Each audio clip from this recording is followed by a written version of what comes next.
En el vasto universo del conocimiento humano, existe un campo que desentraña los secretos de la comunicación, desafiando las fronteras del lenguaje, la lingüística. En el siglo XX, Ferdinand de Saussure, considerado el padre de la lingüística moderna, desempeñó un papel crucial en el nacimiento del estructuralismo, un enfoque revolucionario que transformó nuestra comprensión del lenguaje y su función en la sociedad. Saussure, con su obra pionera Curso de Lingüística General, sentó las bases para examinar no solo las palabras mismas, sino también la estructura subyacente del lenguaje, proponiendo un enfoque sistemático que trasciende las meras palabras para adentrarse en la naturaleza misma de la comunicación.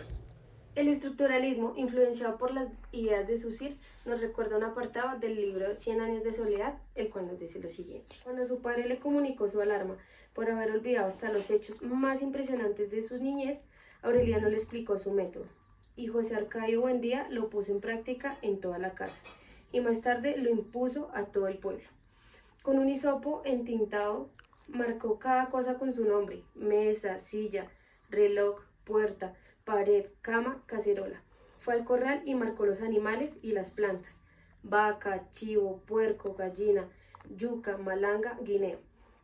Poco a poco, estudiando las infinitas posibilidades del olvido, se dio cuenta de que podía llegar un día en que se reconocerían las cosas por sus inscripciones, pero no se recordarían por su utilidad. Entonces fue más explícito. El letrero que colgó en la cerviz de la vaca era una muestra ejemplar de la forma en que los habitantes de Macondo estaban dispuestos a luchar contra el olvido. Esta es la vaca, hay que ordeñarla todas las mañanas para que produzca leche, y a la leche hay que hervirla para mezclarla con el café y hacer café con leche. Así continuaron viviendo una realidad escurridiza, momentáneamente capturada por las palabras, pero que había de fugarse sin remedio cuando olvidaran los valores de la letra escrita. Este apartado nos devuelve a las ideas de Saussure, el cual reveló que el lenguaje no es solo un conjunto de signos, sino un sistema complejo con reglas y relaciones, un entramado que moldea nuestra percepción del mundo y nuestra interacción social. Los estudios de la lingüística que lleva Strauss a la antropología permiten iniciar con la ruptura de que la teoría es un único espejo de la realidad. Estos sentires y pensamientos de Strauss podemos encontrarlos más adelante en sus obras, en donde la realidad se convierte en realidades y todas las formas de vida, con sus hábitos, costumbres, prácticas, creencias, leyendas, son totalmente válidas para las ciencias sociales. Levi Strauss instala la ruta del estructuralismo en las ciencias sociales en la década de 1940, cuando se encuentra con los pensamientos de Roman Jakobson, un lingüista ruso, el cual en ese momento comparte ideas sobre la estructura y el significado en el lenguaje, lo que llevó a que Strauss desarrollara su enfoque estructuralista en antropología. La colonización para Strauss fue un hecho catastrófico que afectó fuertemente a la diversidad que latía en los sures de América. El reconocimiento de este hecho es primordial para empezar a iniciar a hablar desde la interculturalidad, pluriculturalidad, de la diversidad cultural existente en las diferentes formas de vida que habitaban los territorios que sufrieron la colonización y su genocidio.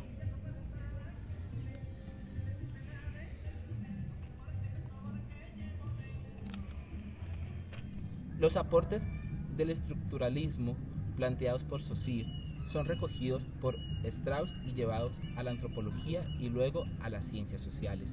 Esto es un ejercicio que permite reconocer a las diferentes culturas que viven desde la pluriculturalidad y la multiculturalidad. Todo esto podemos verlo condensado en las obras de Strauss, las estructuras elementales del parentesco, tristes trópicos, que nos permiten acercarnos a las afectaciones generadas por la colonización, pensamientos salvajes, un ejercicio de poder entender la diversidad desde mil formas y con diferentes ojos, y el totemismo de hoy, el cual nos permite entender que la leyenda y el mito son esenciales para las diferentes culturas. En este orden de ideas nombraremos los principales autores estructuralistas y sus aportes a este enfoque. Empezamos con Ronald Barthes, el cual contribuyó a la semiología y la teoría de la narrativa, analizando la estructura del discurso y la cultura. James Lacan, el cual aplicó el estructuralismo al psicoanálisis, desarrollando conceptos como el lenguaje del inconsciente.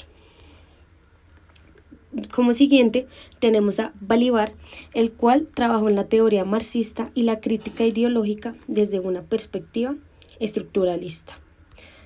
Althusser, el cual fue un filósofo que aplicó el estructuralismo a la teoría marxista, destacando las estructuras ideológicas y el aparato ideológico del Estado. Siguiendo la idea, tenemos a Macherey, el cual contribuyó a la aplicación del estructuralismo en la crítica literaria y la teoría literaria.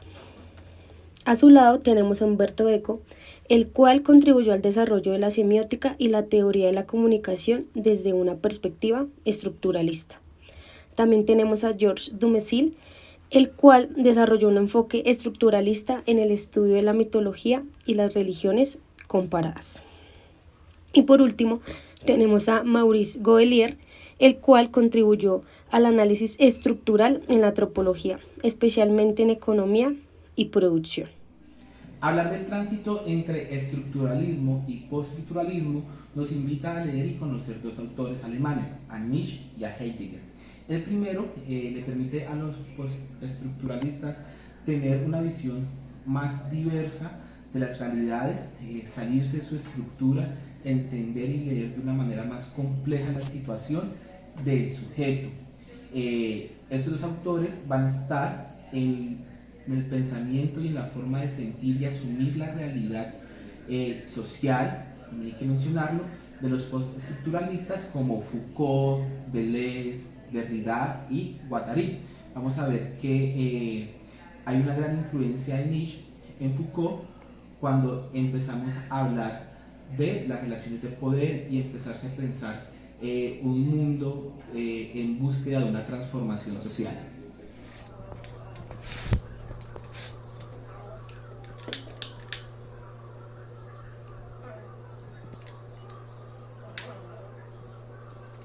Rompan todo. Esa era una de las consignas que se escuchaba por las calles en Francia en mayo del 68. Los estudiantes y los obreros empezaron a rebelarse de una manera bastante importante en el contexto histórico para los postestructuralistas. Estos grupos empezaron a cuestionar a los estructuralistas, a decirles que ellos estaban en las calles y que las estructuras estaban en los textos, en los cuadernos. Es de ahí que los autores postestructuralistas empiezan también a tener una forma diferente de asumir su postura social y empiezan a indagar y a preguntarse y generar una conciencia que los invita a la lucha de clases, que los invita a la calle, cosa que no habían tenido los estructuralistas, que solamente se dedicaron al ejercicio de intelectual de academia. Esos intelectuales vuelven a las calles, están con la comunidad y empiezan a vivir lo que han sentido las comunidades que han sido vulneradas. Es un paso muy importante que podemos encontrarlo en la obra de Foucault, donde se acercó a la calle, estuvo en marchas y experimentó lo que estaba viviendo su pueblo, lo vivió y empezó a mostrarlo desde sus teorías. Dicho anteriormente, concluimos con las principales características que diferencian al postestructuralismo del estructuralismo. Se puede decir que mientras el estructuralismo busca en su ciencia una mirada homogénea, científica y objetiva para comprender la sociedad y la cultura, el postestructuralismo cuestiona la objetividad, yéndose a miradas diversas y plurales. Por otro lado, el estructuralismo ve al sujeto como un producto de estructuras sociales y lingüísticas y en ocasiones lo reduce a un conjunto de roles y funciones, saliendo de allí los llamados intelectuales de vanguardia o intelectual orgánico. No obstante, el postestructuralismo por su parte, critica la noción de un sujeto autónomo y estable. Jacques Lacan desafía la idea de un sujeto del conocimiento. Finalmente, el postestructuralismo, a través de autores como Foucault, Deleuze, Derrida y Guattari, entre otros, llevan a la modernidad científica a una contramodernidad de saberes plurales.